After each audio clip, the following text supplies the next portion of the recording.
ஆட்டம் போட்ட மேயர் கணவர், லஞ்சம் கோர தாண்டவம், பல கோடி சொத்து வரி ஊழல், ஊழல் எதிரொலி மேயர் ராஜினாமா. புதிய மேயர் யாரோட ஆதரவாளர்? மதுரை மாநகராட்சி மேயர் இந்திராணி அமைச்சர் தியாகராஜன் ஆதரவால் மேயரானார். நிதியமைச்சர் பொறுப்பிலிருந்து அமைச்சர் தியாகராஜன் நீக்கப்பட்டார்.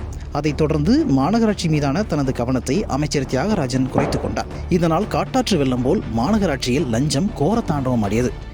மேயர் கணவர் பொன்வசந்த் தனது ஆட்டத்தை துவக்கினார். சொத்து வரியில் பல கோடி ரூபாய் முறைகேடுகள் நடந்தது. இதுகுறித்து திமுக தலைமைக்கு தகவல் போனது. இதன் விளைவாக மாநகராட்சி திமுக மண்டல தலைவர்கள் 5 பேர் ராஜினாமா செய்தனர்.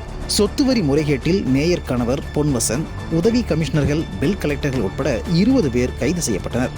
ஜாமீனில் வெளியே வந்த மேயர் கணவர் பொன்வசந்த் மீண்டும் தனது ஆட்டத்தை துவக்கியதாக திமுக தலைமைக்கு தகவல் தீயாய் பரவியது.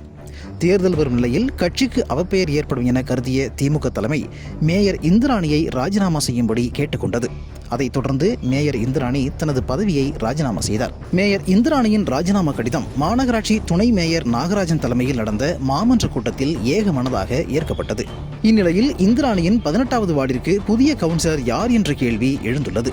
இதில் அமைச்சர் மூர்த்தியின் ஆதரவாளர்களிடையே கடும் போட்டி நிலவுகிறது. எனினும் இவ்விஷயத்தில் அமைச்சர் தியாகராஜன் தலையிடவில்லை.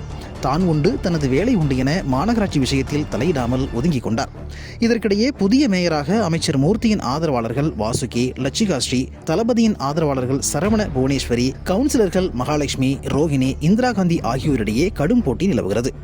கவுன்சிலர் மற்றும் மேயர் பதவிகளை பிடிக்க பல கோடி ரூபாய் செலவு செய்யவும் அமைச்சர் மூர்த்தி மற்றும் எம்எல்ஏ தளபதி ஆதரவாளர்கள் தயாராக இருப்பதாக உடன்பிறப்புகள் வட்டாரத்தில் பேச்சு அடிபடுகிறது.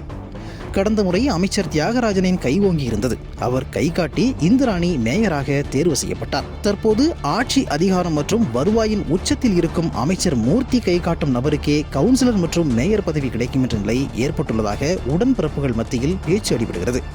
எனினும் தான் காட்டும் நபருக்கே கவுன்சிலர், மேயர் பதவி கிடைக்க வேண்டும் என அமைச்சர் மூர்த்தி அதிரடியாக களம் இறங்கியுள்ளதாக கூறப்படுகிறது. கிழக்கு மண்டல தலைவராக இருந்த வாசுகி அமைச்சர் மூர்த்தியின் தீவிர ஆதரவாளர்.